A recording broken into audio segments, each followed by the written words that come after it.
Assalamualaikum warahmatullahi wabarakatuh. Perkenalkan, kami dari kelompok 5, terdiri dari saya sendiri, Melinda Saputri, kemudian ada Mbak Ismiatul Syafa'ah, dan ada Mbak Siti Zahraul Badiah. Kami di sini akan menjelaskan hubungan antara kemampuan bahasa dan membaca dengan kegiatan belajar. Di sini, saya akan menjelaskan tentang kemampuan bahasa. Bahasa sendiri artinya adalah alat untuk berkomunikasi, mengemukakan perasaan atau pikiran yang mengandung makna tertentu, baik melalui ucapan, tulisan, dan bahasa isyarat atau bahasa tubuh. Kemudian, untuk kemampuan bahasa, yaitu merupakan kesanggupan, kecakapan, kekayaan, ucapan, pikiran, dan perasaan manusia melalui bunyi yang arbiter yang digunakan untuk bekerja sama, berinteraksi, dan mengidentifikasi diri dalam percakapan yang baik. Dalam berkomunikasi, kita menggunakan kemampuan berbahasa yang telah ada dalam bertingkah laku. Kualitas kemampuan berbahasa yang dimiliki oleh tiap orang itu berbeda-beda. Ada yang secara optimal dan sangat lemah dalam kemampuan berbahasanya, sehingga tujuan dalam hasil berkomunikasi dengan orang lain berbeda-beda. Dalam kehidupan sehari-hari, manusia menggunakan bahasa untuk berbicara, berpikir, menyimak, dan berkomunikasi dengan orang lain. Namun, kemampuan berbahasa bukanlah kemampuan yang bersifat alamiah, seperti bernafas dan berjalan. Kemampuan itu tidak dibawa sejak lahir dan dikuasai dengan sendirinya, namun harus dipelajari. Selanjutnya adalah bentuk-bentuk kemampuan bahasa. Yang pertama yaitu bahasa reseptif. Kemampuan bahasa reseptif merupakan kemampuan dalam membedakan suara yang bermakna dan tidak bermakna, yaitu mencakup kemampuan memahami cerita, perintah, aturan, menyenangi dan menghargai bacaan.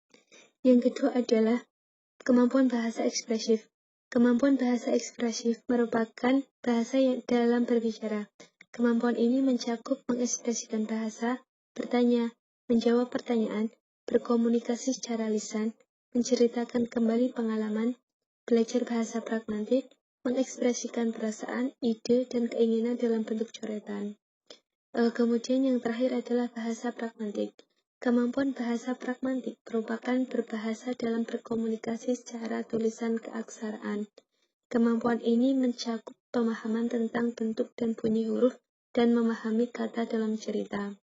Kemudian yang terakhir yaitu adalah tujuan dari kemampuan bahasa, yaitu merupakan bagian dari kemampuan dasar yang bertujuan agar seseorang mampu mendengarkan, berkomunikasi secara lisan dan mengenal simbol-simbol, serta dalam menggunakan bahasa untuk pemahaman bahasa pasif dan dapat berkomunikasi secara efektif, yang bermanfaat untuk berpikir dan belajar. Mungkin itu yang dapat saya sampaikan, bisa dilanjutkan untuk pemateri selanjutnya. Yang selanjutnya yaitu kemampuan membaca. Menurut D.P. Tambubolon menjelaskan bahwa kemampuan membaca adalah kecepatan membaca dan pemahaman isi bacaan secara keseluruhan. Yang selanjutnya menurut Samsu Somadayo menjelaskan bahwa kemampuan membaca pemahaman merupakan suatu proses pemerolehan makna yang secara aktif melibatkan pengetahuan dan pengalaman yang telah dimiliki oleh pembaca serta dihubungkan dengan isi bacaan. Dari uraian tersebut dapat disimpulkan bahwa kemampuan membaca pemahaman adalah kemampuan dalam memperoleh makna baik tersurat maupun tersirat dan menerapkan informasi dari bacaan dengan melibatkan pengetahuan dan pengalaman yang telah dimiliki. Aktivitas membaca yang tepat untuk memperoleh keterampilan pemahaman adalah dengan membaca dalam hati. Membaca adalah suatu proses yang kompleks dan rumit. Kompleks berarti dalam proses membaca terlibat berbagai faktor internal dan faktor eksternal pembaca. Faktor internal berupa inteligensi, minat, sikap, bakat, motivasi, tujuan membaca, dan lain sebagainya. Adapun faktor eksternal bisa dalam bentuk sarana membaca, latar belakang sosial dan ekonomi, dan tradisi membaca. Rumit artinya faktor eksternal dan internal saling berhubungan membentuk koordinasi yang rumit untuk menunjang pemahaman bacaan. Adapun tujuan membaca yaitu yang pertama kesenangan, yang kedua memperoleh pengetahuan tentang suatu topik, yang ketiga mengaitkan informasi baru dengan informasi yang telah diketahuinya, yang keempat yaitu menyempurnakan membaca nyaring, yang kelima memperoleh informasi untuk laporan lisan dan tertulis. Yang selanjutnya yaitu manfaat dari membaca. Yang pertama, memperoleh cakrawala pikir dan pandang, meningkatkan penghayatan hidup yang lebih dalam, serta membina keterbukaan yang objektivitas. Orang-orang yang banyak membaca cenderung lebih memiliki kelapangan dalam berpikir, bisa menghargai pendapat dan keberadaan orang lain, tidak picik, tidak sempit pandang, dan tidak fanatik buta. Yang kedua yaitu meningkatkan pengetahuan dan intelektual atau kecerdasan serta memperdalam penghayatan ilmu. Membaca di sini berarti mempunyai fungsi intelektual. Semakin sering orang membaca, maka tingkatan wawasan dan pengetahuannya akan bertambah luas dan komprehensif. Yang ketiga yaitu memperkaya kosakata, menambah perbendaharaan ungkapan yang tepat. Kemungkinan besar orang yang banyak membaca akan lebih bisa berkomunikasi secara lebih luas dengan kata-kata yang variatif. Yang keempat yaitu menambah perbendaharaan pengetahuan dan pengalaman hidup.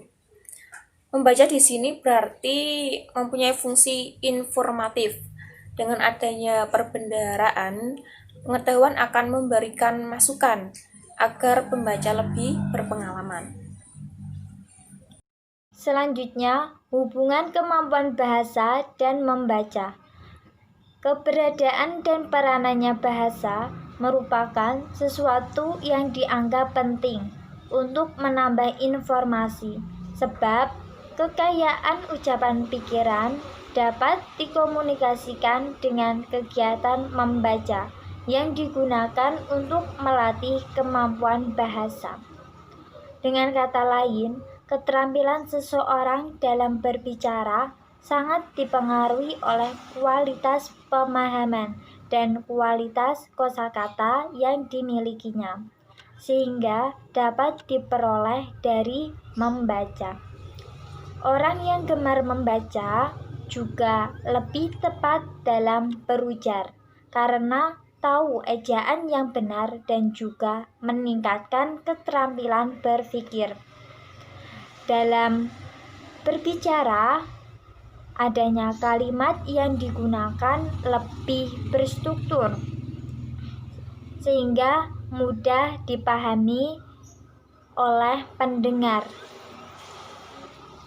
Oleh karena itu, membaca dapat meningkatkan kemampuan bahasanya. Dengan kegiatan belajar, adanya upaya sadar dan terencana, yaitu peningkatan pengetahuan atau pengalaman, sehingga akan menambah pembelajaran. Di dalam kemampuan bahasa dan membaca, akan mengetahui informasi, sehingga adanya sebuah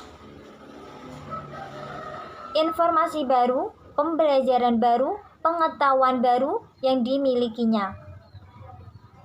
Di dalam pembelajaran akan menambah pengalaman. Selanjutnya, pembentukan sikap. Adanya pemahaman dapat diaplikasikan dengan tindakan. Harapannya, ketika belajar membaca maupun adanya kemampuan bahasa, perlu sebuah tindakan, yaitu dengan mengaplikasikannya secara nyata. Selanjutnya, pengembangan keterampilan. Karena pengembangan intelektual serta pengembangan konsep diri. Dengan adanya kemampuan bahasa akan meningkatkan kualitas di dalam diri, menambah intelektual. Oleh karena itu, perlu dikembangkan, karena di dalam kemampuan bahasa tidak hanya dapat dari membaca saja. Sekian dari pemaparan kelompok kami. Mohon maaf bila terdapat tutur kata yang kurang berkenan di hati kita semua. Terima kasih. Wassalamualaikum warahmatullahi wabarakatuh.